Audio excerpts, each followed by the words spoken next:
नमस्कार, आप देख रहे हैं सी न्यूज और मैं हूं ज्योति अरोड़ा। आइए नजर डालते हैं इस वक्त के न्यूज बुलेटिन पर।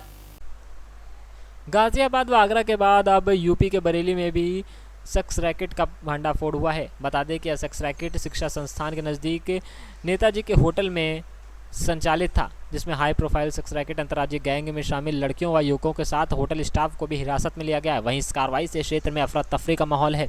बता दें कि यह लड़कियां पश्चिम बंगाल और दिल्ली समेत कई राज्यों से आई हुई थी। वहीं खाकी अब गैंग के किंग को तलाश रही है। लग्जरी गाड़ियों से ग्राहकों तक लड़कियां पहुंचाई जाती थीं। सफ़ेद पोशी की आड़ में यह जिस्म फरोशी का धंधा चल रहा था। आईपीएस अभिषेक वर्मा की जांच में जुड़ती जा रही है नई कड़ी। बड़े नेटवर्किंग की है उम्मीद। गैंग की लड़कियों का खुलासा, देश के कई राज्यों में फैला हुआ है अनैतिक देह व्यापार का नेटवर्क। क्षेत्र में पता लगा है, क्या मामला है? ये थाना बारादरी क्षेत्र के अंतर्गत आने वाला एक एरिया दोरा रोड है। दोरा रोड पे वेदा करके एक guest house oblique hotel situated है। पुलिस को सूचना मिली थी कि यहाँ पे अनैतिक देह व्यापार कराया जा रहा है कुछ लोगों द्वारा। पुलिस हमारी सूचना पर प्रभारी निरीक्षक बारादरी और लोकल पुलिस को लेकर के, महिला पुलिस जिसमें शामिल थी, उनको लेकर के एक रेड करी गई। उस रेड में हमें उस होटल पे कुछ लड़कियां बरामद हुई हैं, कुछ आपत्तिजनक सामग्री बरामद हुई है। उन लड़कियां जो ज़्यादातर पश्चिम बंगाल की रहने वाली हैं, वो बरामद हुई। उनके पूछताछ पे अभी तक उन्होंने ये खुलासा किया है कि वो उनके द्वारा ये कार्य किया जा रहा था, वहाँ पे अनैतिक देह व्यापार करवाया जा रहा था और इसमें आगे की कार्रवाई प्रचलित है। और जो भी इसमें आगे जिनके नाम प्रकाश में आते हैं, जो भी दोषी होंगे, इनके खिलाफ कार्रवाई की जाएगी। सर, कितने युवक हैं, कितनी महिलाएं हैं? करीब 8 से 9 महिलाएं हैं और 3-4 युवक हैं जो उनके ग्राहक थे, उनको पकड़ के लाए। साथ ही साथ होटल का भी कुछ स्टाफ है जो इसमें शामिल था। सभी से पूछताछ हो रही है। जो दोषी है उसको जेल भेजा जाएगा। बरेली से सीनियर संवाददाता विनय चौहान की रिपोर्ट। आगामी ईद उल अजहा त्यौहार के मद्देनजर स्थानीय थाना रुपई डीहा प्रांगण में शांति समिति की बैठक का आयोजन किया गया, लेकिन ग्राम प्रधान संघ अध्यक्ष ब्लॉक नवाबगंज हरीश चंद वर्मा के आह्वान पर ग्राम प्रधानों ने बैठक का बहिष्कार किया। संघ के आह्वान पर ग्राम प्रधानों ने बैठक में भाग नहीं लिया। वर्मा ने बताया कि विगत दिनों गौकसी की हुई घटना का ग्राम प्रधान संघ घोर निंदा करती है। उक्त घटना में ग्राम रंजीत बोझा के प्रधान प्रतिनिधि काले रायनी को चुनावी माहौल चलते फर्जी मुकदमे में फंसाए जाने को लेकर यह बहिष्कार किया गया है। जी प्रधान जी, आज इस कमेटी की बैठक है, आप सभी लोगों को बुलाया गया है। जी सुना है कि प्रधान संघ बहिष्कार कर रहा है, इसका क्या कारण? नहीं, कारण ये है कि अभी परसों हमारे रुपड़िया थाना क्षेत्र में रंजीतवा में गौकसी हुआ है।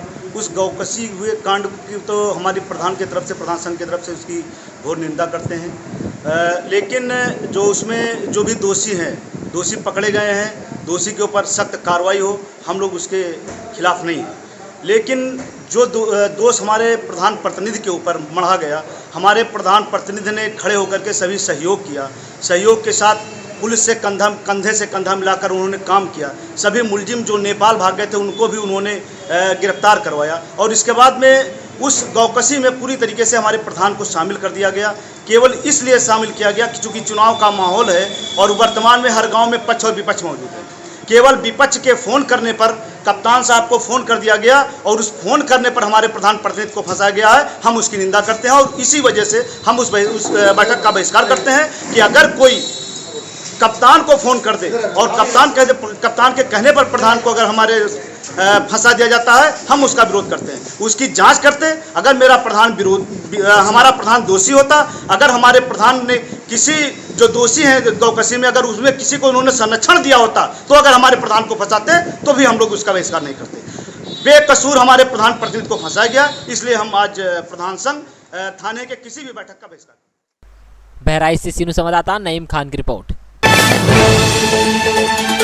जनपद कासगंज में एक बार फिर रफ्तार का कहर देखने को मिला है, जहां दो कार के आमने सामने की जोरदार टक्कर हुई है, जिसमें दोनों कार सवार 3 लोग गंभीर रूप से घायल हो गए, जिन्हें सूचना पर पहुंची पुलिस ने जिला अस्पताल में भर्ती कराया है, जहां उनका इलाज चल रहा है, जहां उनकी हालत नाजुक बताई जा रही है। पूरा मामला जनपद कासगंज के कोतवाली पटियाली क्षेत्र के गंज डुंडवारा से पटियाली जाने वाले रोड पर स्थित अलीपुर दादर गांव के पास का है, जहां तेज रफ्तार स्कॉर्पियो और एंसेंट कार में भीषण हादसा हो गया जिसमें स्कॉर्पियो सवार युवक सहित एंसेंट कार सवार 2 युवक गंभीर रूप से घायल हो गए। हादसा इतना भीषण था कि दोनों ही गाड़ियों के परखच्चे उड़ गए।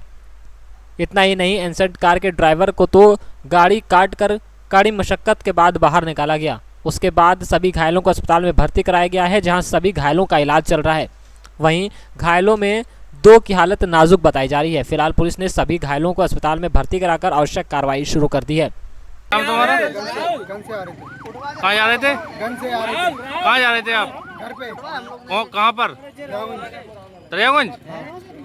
तो क्या हुआ? अचानक एकदम साइड से स्टार्ट गाड़ी आई और हमारी भी साइड ही खड़ी है गाड़ी, आप देख सकते हैं। राहुल को तुम जानते हो? और किसने टक्कर मारी? किसने टक्कर मारी? सामने वाले ने। वो मेरी साइड से गाड़ी देख सकते हैं, मेरी साइड ही गाड़ी है, घूम के खड़ी हो गई तुरंत उनकी साइड आगे। अच्छा, आप कहाँ जा रहे थे भैया? घर पे जा रहे थे। दरियागंज जा रहे थे। किसी गाड़ी है ये? सॉरी कासगंज से सीनू संवाददाता विशाल श्रोत्री की रिपोर्ट। भाजपा बंदरा मंडल द्वारा मंगलवार को रतवारा शक्ति केंद्र के बैगरा में मंडल अध्यक्ष विपुल कुमार की अध्यक्षता में एक शोक सभा आयोजित की गई, जिसमें मंडल के वरिष्ठ भाजपा कार्यकर्ता गुलाब सहानी की आकस्मिक निधन पर शोक व्यक्त किया गया। गुलाब सहानी मंडल के वरिष्ठ कार्यकर्ताओं में से एक थे। वे वर्तमान में हत्था शक्ति केंद्र प्रभारी भी थे, जिनका सोमवार को आकस्मिक निधन हो गया। इस मौके पर भाजपा नेता पंकज सिंह ने दुख व्यक्त करते हुए गुलाब सहानी के मौत को अपना व्यक्तिगत क्षति बताई। उन्होंने कहा कि पार्टी के सदस्यता अभियान हो या अन्य कार्यक्रम में सदैव पार्टी के कार्यों में लगे रहे। अपने अभिभावक के इस प्रकार चले जाने से मैं अत्यंत दुखी हूं। पार्टी को उनकी कमी हमेशा खलेगी। मुजफ्फरपुर से सीनू संवाददाता गंभीर की रिपोर्ट। पुलिस अधीक्षक श्रावस्ती के द्वारा जनपद में अपराध एवं अपराधियों के विरुद्ध चलाए जा रहे अभियान, जिसमें एक अभियुक्त को गिरफ्तार किया गया है, जिसके पास से अवैध तमंचे के साथ 11 कारतूस भी बरामद हुए हैं। आपको बता दें कि पूरा मामला उत्तर प्रदेश के श्रावस्ती जनपद के थाना कोतवाली क्षेत्र भिनगा के अंतर्गत हनुमानगढ़ी का है, जहां पर कॉन्ट्रैक्टर को डरा धमकाकर 5 लाख की फिरौती की मांग करने वाला अभियुक्त 1 घंटे के अंदर गिरफ्तार हुआ है, जिसके पास अवैध तमंचा के साथ 11 जिंदा कारतूस भी बरामद हुए हैं। अभियुक्त को गिरफ्तार कर जेल भेज दिया गया है। देखिए, कल नवीन तोमर नामक एक व्यक्ति द्वारा थाना भिनगा पर शिकायत दी गई कि एक विक्रम मिश्रा व्यक्ति हैं, जिन्होंने उनको फोन करके 5 लाख रुपए की फिरौती अथवा ठेके के काम में हिस्सेदारी मांगी गई। ऐसा न करने पर उनको जान से मारने की धमकी दी गई। तो पूरा प्रकरण ये है कि भिनगा में नवीन सब्जी मंडी का निर्माण किया जा रहा है। नवीन तोमर उसके साइट इंचार्ज हैं, जो कि यहाँ काम देखते हैं। उनको विक्रम मिश्रा द्वारा नामक एक व्यक्ति द्वारा फोन करके ये धमकी दी गई। तुरंत इंस्पेक्टर भिनगा को इसमें लगाया गया और 1 घंटे के अंतर आरोपी को गिरफ्तार किया गया। उसके कब्जे से वह मोबाइल फोन, जिसका इस्तेमाल करके धमकी दी गई, 1 अदद तमंचा और 11 कारतूस बरामद किए गए। अभियुक्त के खिलाफ समुचित धाराओं में अभियोग पंजीकृत करके उनको जेल भेजा गया है। धन्यवाद।